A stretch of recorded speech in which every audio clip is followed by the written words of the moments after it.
My front door opened and almost immediately slammed shut. A loud BAM was heard and felt in all corners of my house, which is important because my house is quite large. Mom, are you here, Mom? Lance? Something was wrong. Terribly wrong. I could hear it from the way he called me. Any mother knows every note of her only child's voice. A man calls his mother in such a tone of despair for one reason, and only one. It was the cry of death.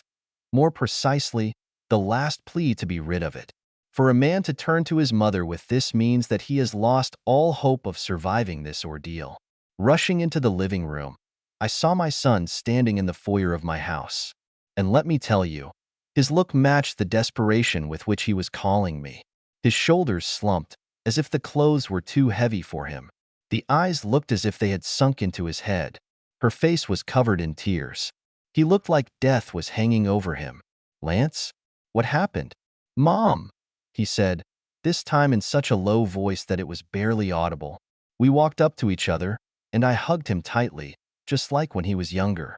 Lance was a little taller than me now, so he had to bend down to return the hug.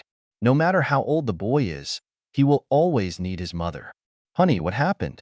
I repeated. His cheek pressed against the top of my head, and his hands tightened around me. She's gone, Mom.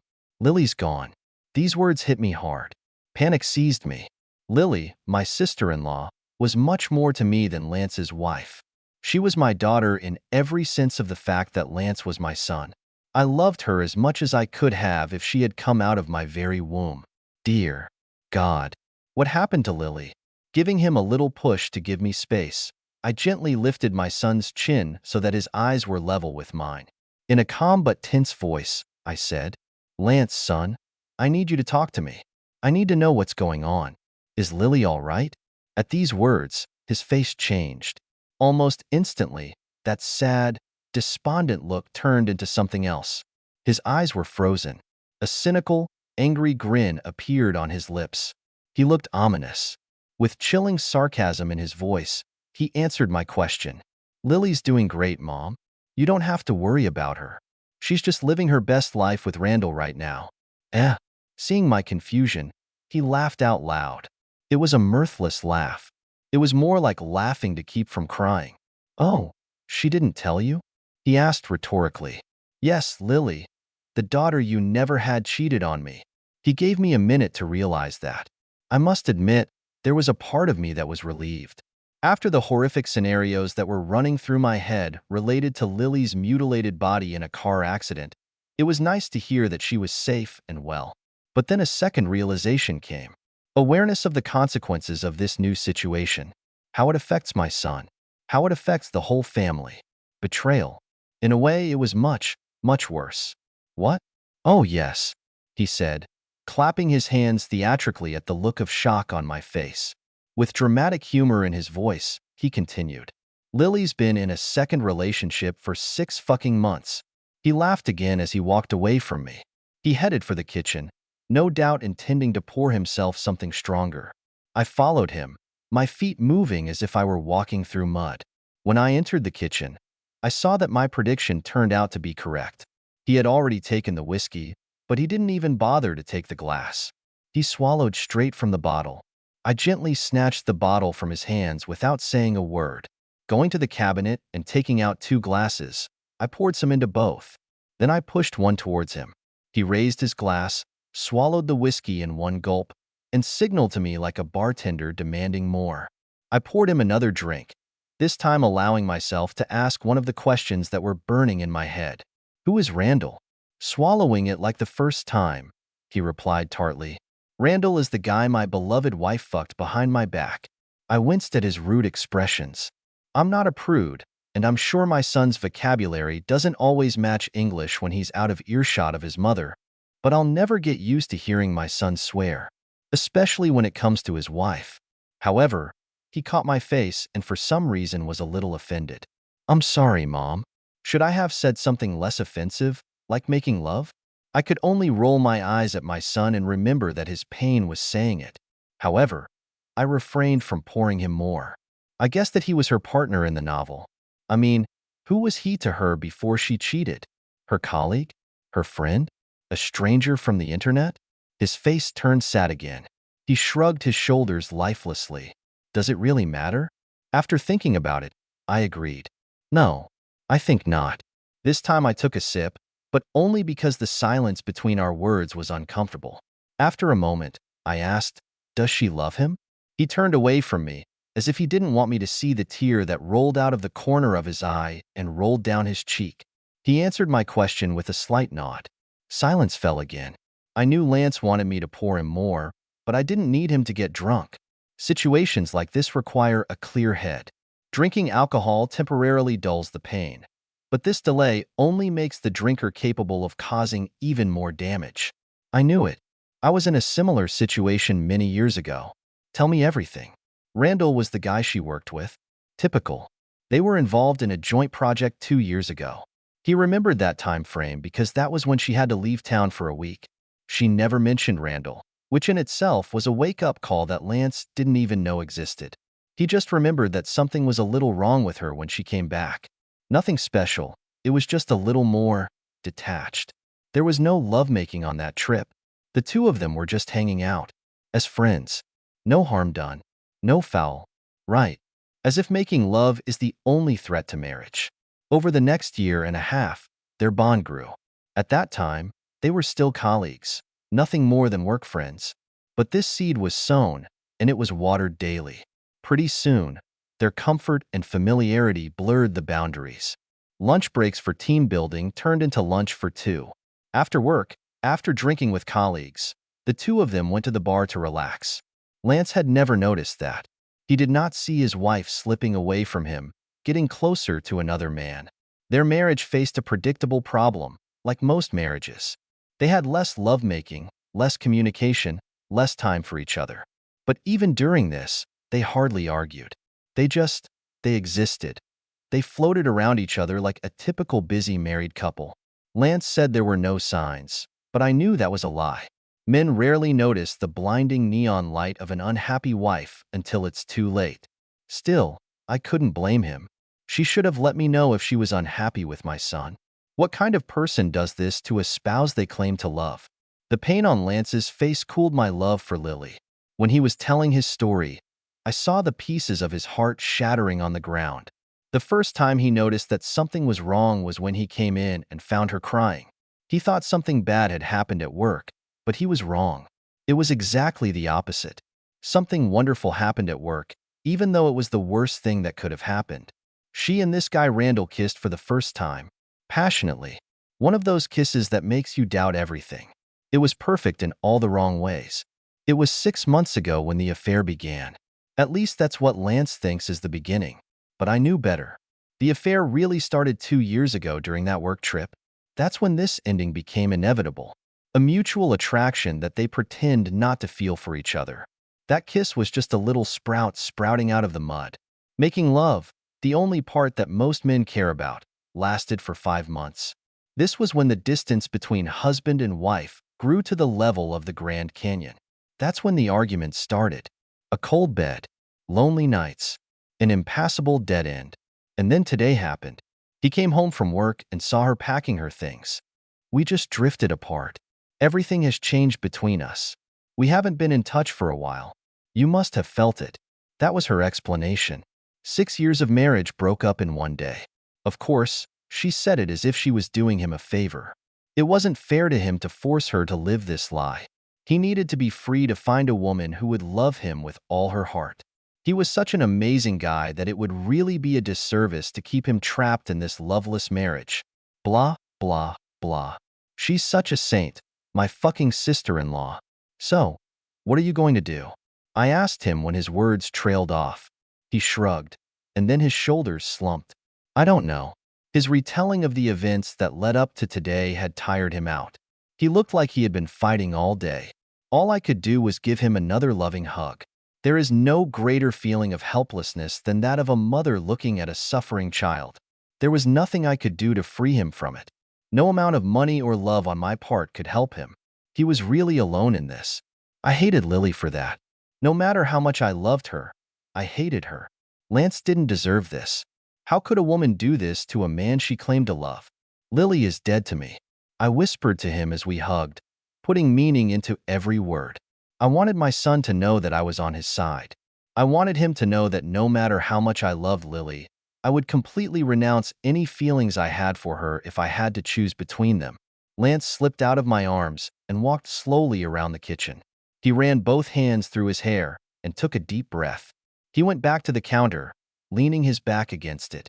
Just when I was thinking about how unscrupulous Lily was and what a disgusting woman she turned out to be, I heard Lance chuckle. It was bitter. Then words came out of his mouth that pierced me to the depths of my soul. That must be how Dad felt. At first, the words didn't sink in. They sounded angry and hateful, so much so that it took me a moment to realize they were aimed at me. What did you say? He turned to face me, and for the first time in decades, my son glowered at me. When you cheated on Dad and left him for Bill. He didn't have a chance to finish that sentence because my hand was moving on its own. There was a loud bang that echoed through the kitchen. How could he even get his mouth to say such a nasty thing? He was so young when it happened. He had no idea what had happened between his father and me. Ever since my marriage to Thomas broke up, all he knew was Bill. Thomas tried to fulfill his fatherly role in Lance's life in the beginning, but I never asked him for anything when I left. I set him free, completely and irrevocably. He got a house. He took the car. He didn't have to pay me any spousal or child support. The only thing I wanted from him was to live my life. In the end, he gave it to me. He disappeared and left Lance and me to live happily with Bill. As much as it kills him, he did me this favor. In response, I did the same for him. I thought it was the best way to do something. The best way to give us all the opportunity to start over. Lance, Bill, and I had the opportunity to be a family. Thomas had to move on, having no financial ties to his previous life. Of course, it was painful at the time, but I felt that a complete breakup would heal much better than the endless drama with Daddy and the lawlessness of my ex-husband. Bill had money. He had a house. I had nothing to quarrel with Thomas about. In a way, I was right. Lance had a good life. He went to a private school. He enrolled in one of the best colleges and graduated without student debt. He was able to start his career right after graduating from university and now lived a profitable, rich life. Thomas was a hard worker, but there was no way he could give Lance any of that. It was the best way out of a confusing situation. At least, that's what I thought. But now it seems my son saw things differently. After that, the two of us stood there in silence, just looking at each other. I expected him to look apologetic, to feel remorse for his unjustified attack on me. But he didn't do it. He just stared at me like I was the one who hurt him. Finally, I asked, "Why did you tell me that?" He sighed. "Because, Mom." "Because what?" With a groan, he tore himself away from the counter and began pacing the room again. The rhythmic sound of his footsteps echoed in the silence between our words. Then his tone changed from angry to inquisitive as he asked, "What time will Bill be home tonight?" I almost screamed at the fact that he avoided the apology that was due to me, but refrained. Suppressing my irritation at his sudden attack, I replied, "I don't know. You know Bill works late." He nodded thoughtfully in response to this information. Then, almost calculatingly, he asked, "Have you ever wondered?" Admittedly, this has been a sore point between Bill and me for several months now. We argued about his late delays, his growing distance from me, and his lack of affection. I didn't know if Lance knew about it or not, which made me wonder why he even asked. I knew what he was getting at, and the very thought of where he was going made me sick. "No, I'm sure," I said quickly, disgusted by such thoughts. "Bill loves me. He's not capable of that." "You mean loves? How did you love Dad?" I gasped loudly at the icy accusation in his voice. Now I knew for sure that he was attacking me. His anger shifted from his wife to me. "Now you listen to me," I said, closing the distance between us. I looked straight into his outraged eyes when I spoke sternly. "I'm not your wife. I'm your mother. Keep your anger where it belongs and don't take it out on me." I saw him soften at my warning. This interaction caused me a wave of déjà vu. Not so much the topic of the conversation, but the way he just looked at me when I scolded him. It was like when he stayed up too late in high school and came home drunk and smelled of beer and marijuana. And my boy came back to me again. A sad expression returned to his face, killing me again. Just as I was about to reach out and hug him, he asked, "Have you ever regretted what you did to Dad?" There was no anger in his voice, but that didn't lessen the urgency of his question. He wasn't really asking about Thomas or what I'd been doing all these years. He was asking about himself. Will Lily ever regret what she did? Would she ever look back on that day and feel the burn? Or will she live happily ever after? Lance looked so much like his father. Sometimes it was amazing how much he looked like him. And that was my curse, because looking at Lance right now was like going back in time. That day, almost 2 decades ago, I was standing in the kitchen with Thomas. It was much smaller than the kitchen I was standing in now. Thomas would never have made as much money as Bill. Our house was smaller. Our lives were smaller. Bill was the epitome of from rags to riches. He built his company, in which I worked as his secretary, from scratch. He was brave. He was smart. He was confident in himself. He was a man who pursued what he wanted with unflagging energy. And he knocked me down with ease. Hypocrisy, your name is Tina. Yes, I was Lily once. Decades ago, I stood sanctimoniously in front of my then husband, extolling the same platitudes she fed my son. It was different. I told myself, Thomas and I were on 2 different wavelengths. We were so far apart at that moment. We haven't been a couple in months. He should have known that it was over between us. Our end was almost inevitable. But was it so? I was so sure at the time. I honestly believed that when I told him that he was a great guy who was going to make another woman the happiest in the world, it was really better for him to let me go and find her, someone who loved him the way he deserved to be loved. But that woman wasn't me. Not anymore. Because now I loved Bill. Come to think of it, he looked exactly like my poor Lance looked right now. It was as if his world had been destroyed to the ground. As if invading my secret thoughts and reading them, Lance intervened. He was muttering to himself, but his words were as clear as day. People say you're going to marry your mother, but I never thought about it. With that, he turned away from me. It was as if he couldn't look at me anymore, as if the sight of me disgusted him. Lance. I reached out to him. My heart broke when he brushed me off. I have to go, he muttered. I followed him, shouting his name, but he ignored me. He couldn't get away from me fast enough. A connection was established in his mind. His pain overlapped with the pain his father had felt many years ago. The fact that he now walked in the same heavy boots his father had once walked in filled him with empathy that far outweighed his love for me. Lance, please. Where are you going? At this time, he came to the door. He opened it and was about to leave when he heard me. For some reason, my question stopped him. There he stood, with one foot in my house and the other trying to escape from me. After a moment's thought, he looked at me and said, I need to talk to the only person who knows what I'm going through. His father. He wanted to talk to Thomas. I sighed sadly. Baby, no one even knows where he is. I know, he said, with a hint of the first real smile he'd had all evening. It was small, weak, and barely noticeable, but it was genuine. I've known where he is for about a year now. What? Yes. He shrugged his shoulders. I found him. Well, actually, he found me. But since then we're talking. I do not know what scared me more, the fact that he talked to Thomas for a year, or the fact that he never told me about it. About what? I asked cautiously, fighting the impulse to completely lose my composure. He didn't answer me, not in words, but there was a look he gave me, the look that said it all. Then he disappeared. Just like when he entered, the loud bang of the front door shook the whole house. At that moment, I felt more alone than ever. Of course, I will always be his mother. Nothing could change that, not even Thomas. It would be a big exaggeration to say that I had lost his love, no matter how much inappropriate anger he was taking out on me right now. But I knew he would never look at me the same way again. I was no longer infallible in my son's eyes. It's a sad day when our kids realize that we're just as screwed up as everyone else. The next morning I woke up in my bed. I curled up in the fetal position, fully dressed from the night before. My mobile phone was lying next to me, charged at only 15%. I spent several hours calling furiously last night. I called Lance, but no one answered. I called Bill, but no one answered. I even called my ex-husband Thomas. But again, I didn't get an answer. None of the men in my life wanted to talk to me. I felt the state of my devastated, tear-stained face even before I looked at my reflection in the mirror. I was a pathetic sight.